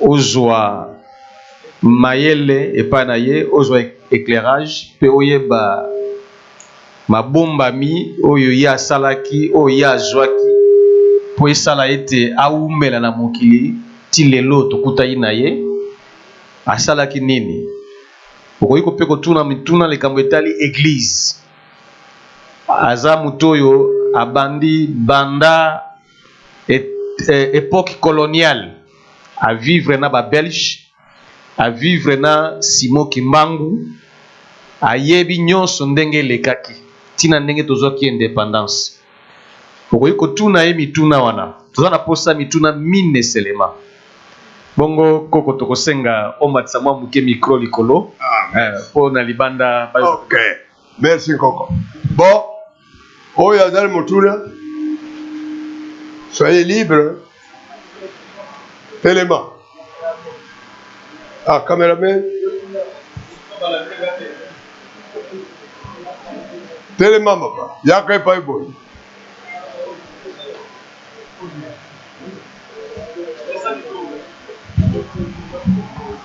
Tout le monde, mais comment vous avez la Boyoka Motuna Yankoko Nani exaucé. Voilà. Exaucé, il faut poser question.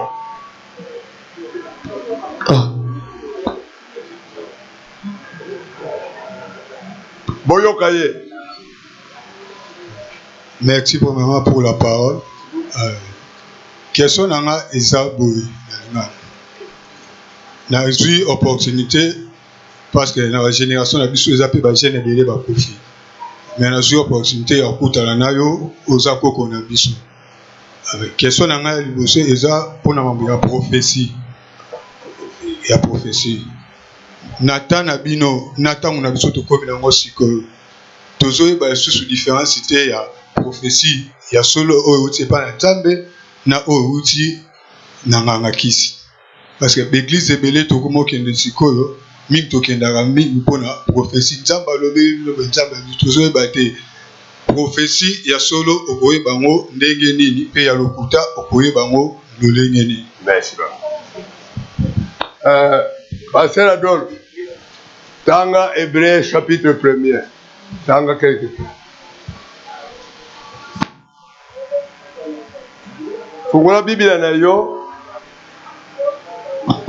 Avant zungi se yanu. Tanga la Biblia Hébreu chapitre 1er.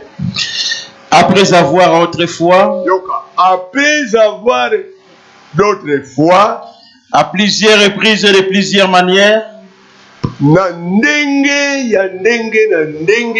plusieurs manières, plusieurs méthodes, parler à nos pères par les prophètes, Dieu, dans ces derniers temps, nous a parlé par les fils qu'il a établi héritier. Nzambi na ntangu oya lelo. Oza kuyoka. Nzambi na ntangu oya lelo alobaka lisusu na lolenge ya ba prophète oyo babimaki na ba Israélite te. Mais azali koloba na ba prophète oyo babimi à travers mwana na ye. Hein? Oza kuyoka. Parce que pose à la prophète lelo oloba oh, il pas un Nzambe, il faut être chrétien. Et ce qu'on a chrétienté.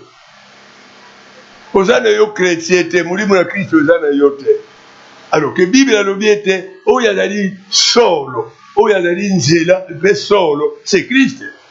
Il y a des dispensateurs de dons et de ministères. Na kala nanu yesu alati nzutu te, ba prophète bazalaki, bazali kusakula makambo ekuya, bazali kusakula Mesia akuya, soki ya ntango akuya, akuyebisa biso makambo mususu. Mais Yesu ayi kobotama dans ces derniers temps. Toza na ntango ya nsuka, boza koyoka. Toza na ntango ya nsuka. Donc na ntango ya nsuka, nous sommes sous la grâce de Dieu. Na nzela na Yesu mwana na ye. Et ce bolingo de la prophète, vous devez être né de nouveau pour le basolo. Ce bolingo de la pasteur, il faut vous à la pasteur chrétien. Bon, on s'est appelé au don, le quoi pasteur. Mais ceux qui ont dit chrétienté, on peut la faux pasteur, on peut la faux prophète, on peut la faux docteur, on peut la faux évangéliste. Parce que banda na Yesu solo ezate. Est-ce que vous avez compris? Langwanande prophétie solo. Oyo ekukisi likambo. Oyo ezali solo. Wanande ok. Ngala za koyebisa bino lelo. Awa ngala yambi prophétie oyo écrite.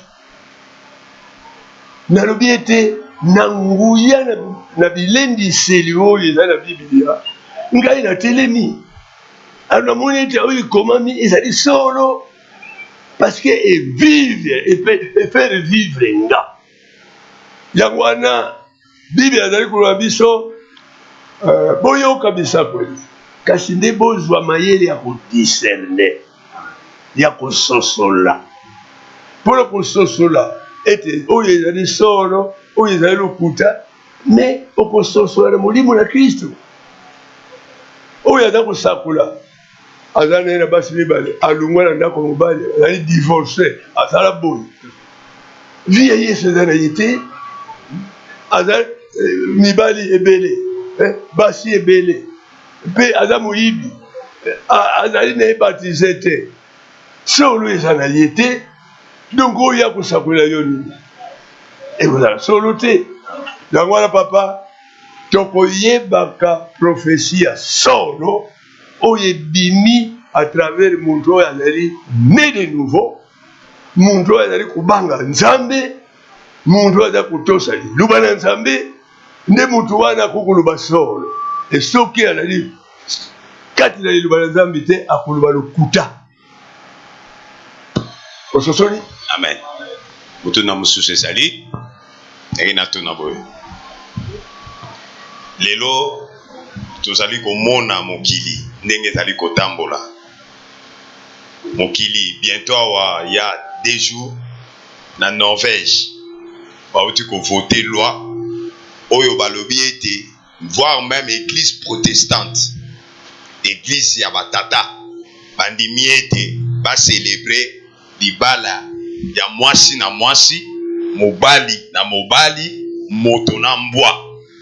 Sikoyo biso kolandisama na mateya na boyebi na liloba ya Nzambe oyo evandisami.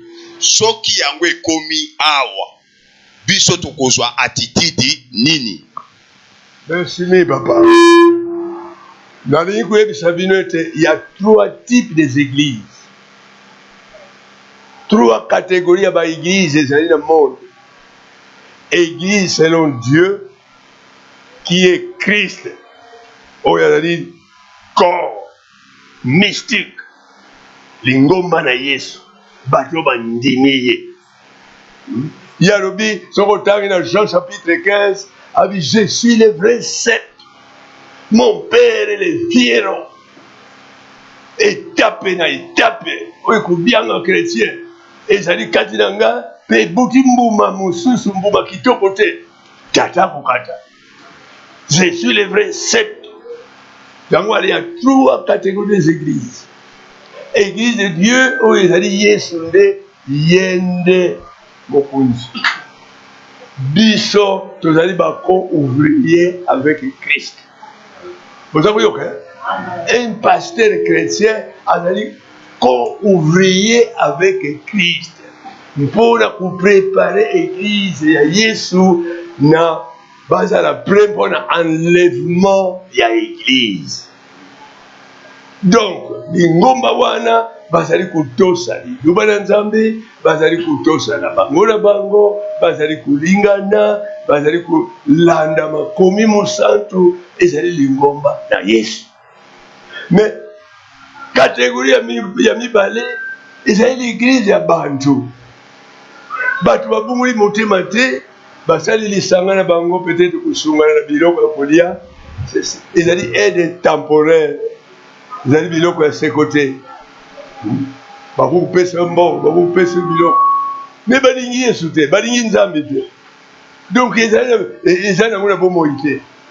Bomo ezate. Donc ezali lingomba ya bantu. Lingomba ya bantu. Pe lingomba mosusu ezali lisanga ya Satana ye moko. Satana ye moko. Satana musala na ye ku détourner plan ya Nzambe kati ya bozalisi. Sur par exemple, muntu aza kotambulisa bato. Apesi mobeko alobi mobali na mobali babalana. C'est l'église de Satan. Et c'est l'église de Satan ye moko. Mpona kobebisa oyo Nzambe abongisi kati ya bozalisi, mwasi na mwasi babalana, mobali na mobali babalana, obalana na nyama, obalana na mamiwata.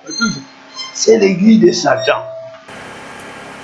Voilà les Satan. Il y a Nzambe.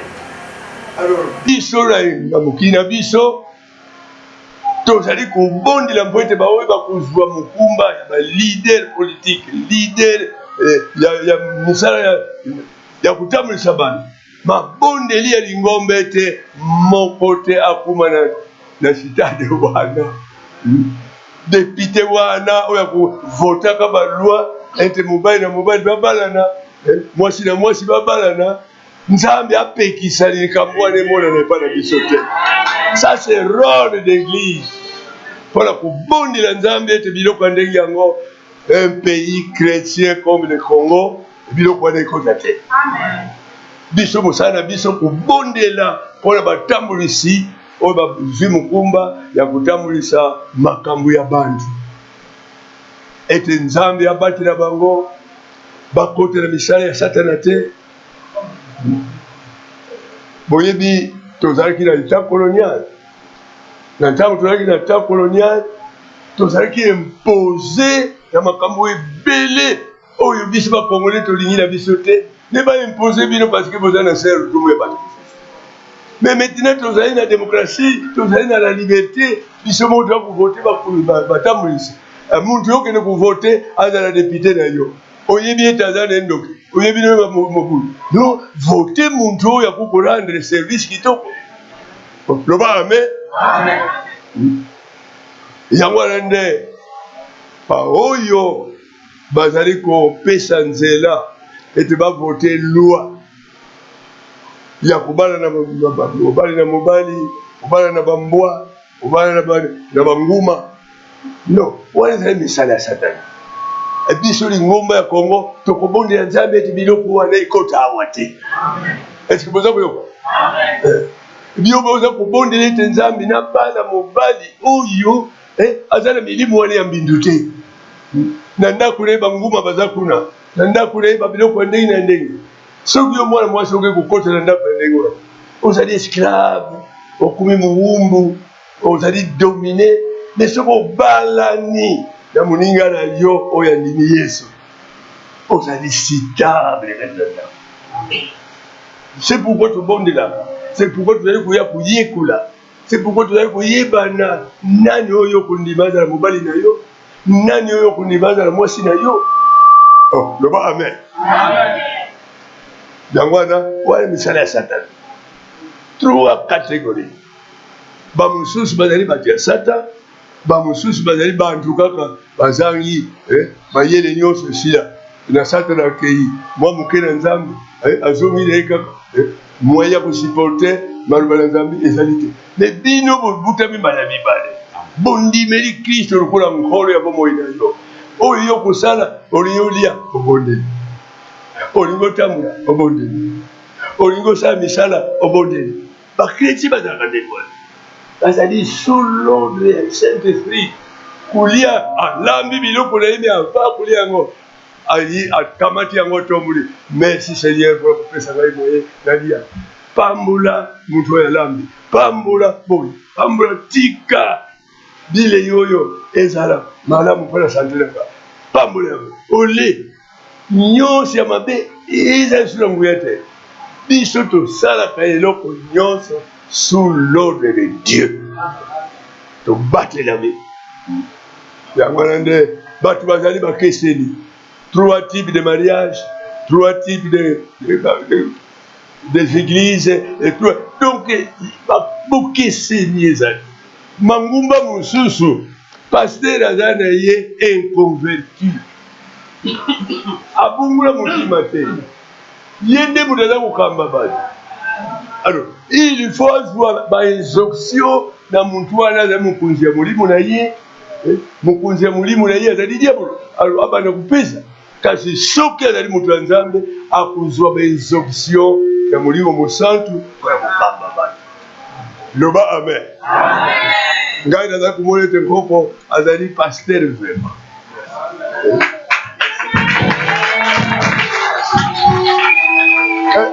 Est-ce que nkoko na ngai azala basi mibale?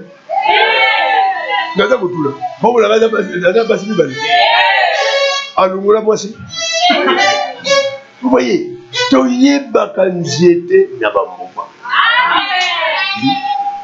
Yo ozali pasteur oza kosaka remariage. Ça c'est dangereux. Alors, tokoyeba muntu oyo ezali solo na bizaleli na ye. Yango wana nde il y a 3 sortes ya église, 3 sortes de serviteurs de Dieu. Alléluia. Nakasi c'est clair, hein? Biso mabolongo na nse tobandaki kubondela depuis 50 biso za kubondela tozwa souveraineté ya Congo depuis 1950.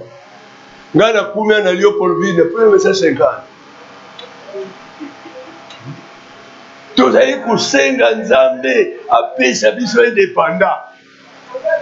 Nzambe pe asali ata na mpasi na minioko me sikoyo okomona baministre baza bakretien, okomona bato bandimi Yesu bazali kutambwisa badepute bato ndenge na ndenge. Tozali kupusana kala ezalaki te kaka ngoyeba nkisi ezali kutambwisa ngoyebi ke koya makambo ndenge na ndenge. Mais il y a des églises chrétiennes sikoyo oyo bazali kotelemela solo, oyo bazali koteya solo, alo bankisi wana ezalaki na ntango wana ya kala eza lisusu te. Ngai ntango naekubameli kati wana nyonso ezalaki bamarabu na bamarabu na ntongo bokolamuka tala bekubokela bino bankisi kobokufa. Mais biso tozali kaka bokolamuka bayi kutia bankisi. Ngai na moninga na ngai adina bala topompe kati wana nyonso ezalaki bamisulman na bamisulman, bamarabu na bamarabu. Okoyoka liloba na Nzambe te. Mais ngai nazwi ancien bare ebyangami akonga bare. Alors ndeko na ngai dina azwi bare oyo ebyangami kongo bare. Tokoti wana toza kupompe liloba na Nzambe. Alors nkisi ebandi kubanga na 72 molimo na Nzambe ekoteli mokunzi abengani ba West Africain abengani bango biso za kubondela Nzambe kotisa makanisi ya mokunzi. Alors makanisi ekotela mokunzi abengani ba musulman nyonso bazalaki wana ba marabu biso totikali kino topompeli kambo bagroupe de priere bandi kusalama moke baretale yango akoza komona réveil awa. Réveil ebandi esika mosusu te réveil organisationnel, mais réveil spirituel ebanda na Yesu. C'est lui qui est l'origine pour l'amour. Awa na Congo eri kubanda na tata Kimbangu Simon. Vous avez compris? C'est le premier baptisé du Saint-Esprit dans la biso.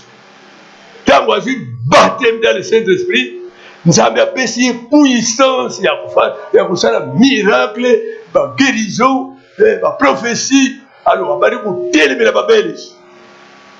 Koloba na babelisi ete nous sommes des hommes comme vous. Tokobenga na bino mokili na biso. Mokili ezali ya biso. Alors yango wana bakanga tata Kimbangu mpe babumiye. Parce que lelo tozalaki sous domination ya babelisi. Mais sikoyo Nzambe apesa biso indépendance 60. Yango wana mangumba matondi. Alors Satan aza kosala po atundisa ba faux église. Mais biso tozali kobondela po ba vraie église emonana. Lokola ngai na telemi awa nalingi ete transformation esalama awa. Alléluia. Tika baoyo nyonso bazali awa moko take na lifelo. Ce n'est pas la volonté de Dieu. Nzambe alingi milimo nyonso awa bakende na lola. Yango natindi ngai awa mpona koavertir bino ete bino bozali bato ya bilakeli mabe te. Oyo nyonso bozalaki kozanga mayele, me banda lelo bozwi mayele kati na Kristo. Amen. Bozwi père spirituel aza na bino. Père spirituel ya tata ya molimo. Soko tosi ye oza kutosa Nzambe. Soko oza kulinga ye Nzambe akupambola ye. Soko oza kutonga ka ye okende liboso te na boyebi na maloba na Nzambe. Au contraire bondela Nzambe pesa tata na biso ba révélation ya sika. Tika tokola na boyebi na maboma mina yo. Alors ye kuna okomona pe molimo abandi kusala akupesa bino maluba oyo ekoki kulendisa bino. Loba amen. Voilà. Motula mosusu.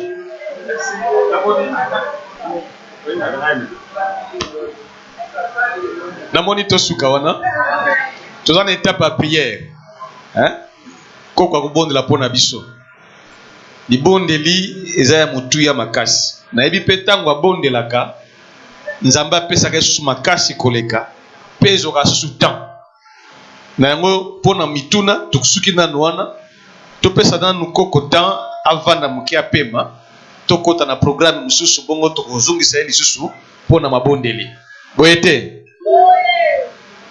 tosepeli koko bosepeli makambo ya tata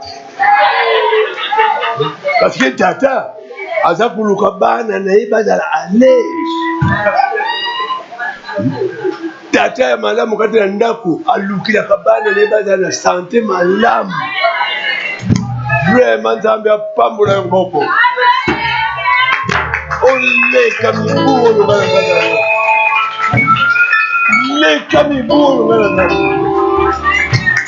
vraiment nakasi toyokani tovanda kimia nkoko azwa micro asala oyo molimo na nzambe apesi ye bongo ngai natikali na mokumba. Je vais prier pour vous. Fardeau na ngai ete yo ozala transformé. Amen. Oya kuresiste alingi ne kuzala na makambo ya kala. Hypocrisie, moyibi, pité, ndangele zwa. Neti na kanga makambo na motima na ye alinga kulimbisa te. Alors, ntango yo koya kozwa liboko pema. Kata ete banda lelo napesi bomoi na ngai epai na nkolo yesu zwa lokumu kati ya bomoi na ngai nalungola mowumbu ya pite, nalungola mowumbu ya moyibi, nalungola mowumbu ya kende kosalaka crime, kosupaka bazembe, mosusu aza kobala ti abebisa bato mingi ntango asupa zembe mingi criminel. Tika lelo loba nasalaki yango nazalaki mayele banda lelo bongoli motima na nga loba amen. Merci topeteli yesu maboko makasi makasi vraiment. Oh maboko na moni za ya yesu te.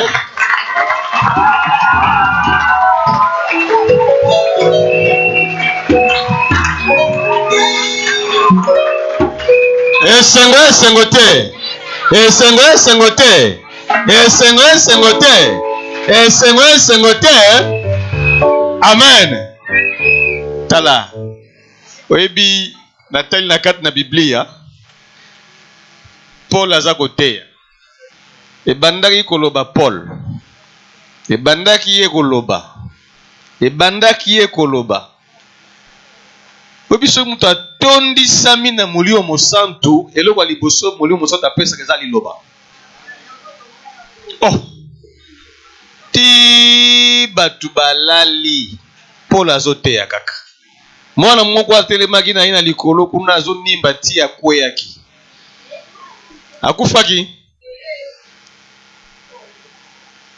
Akufaki.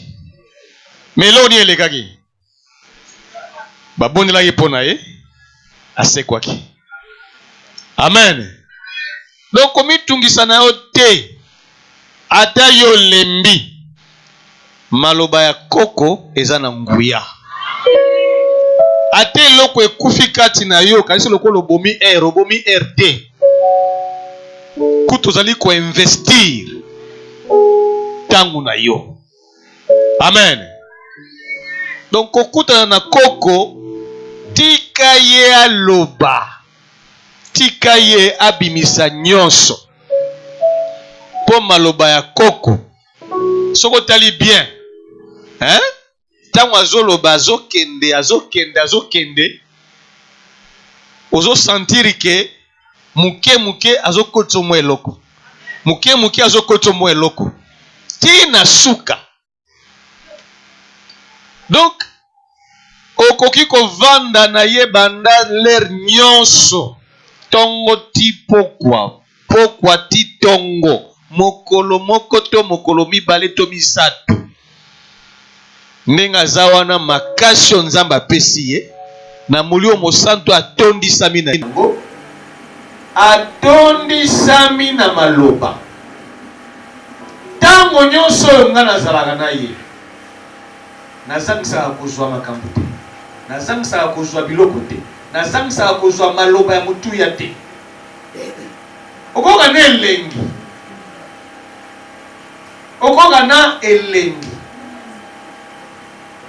po osentir nano yo moko ke ntina ba age boye azotelema ngonga mibale ngonga misato mpe azali kaka koloba maloba na nzambe mpe maloba yango eza maloba kaka ya révélation ya révélation na révélation ya révélation na révélation abandi koloba lelo te nayebi moninga na nga moko alobi abanda koyoka ye ça fait 50 ans moninga na nga wana abotami epai na papa epai na koko pasteur Medi abotami wana kobanda ye abotama ti lelo mosali na nzambe 50 ans ya vi na ye abanda koyoka ye mpe alembaka koyoka ye te kovanda na esika maloba na nzambe ezolobama mpe na moto oyo aza na expérience na moto oyo atondisami na molimo mpe na moto oyo awumeli mingi na mokili mpe ayebi yango nyonso eza ya motuya makasi amen bongo yambo nanu tokota losambo yambo nanu tozwa losambo epai ya koko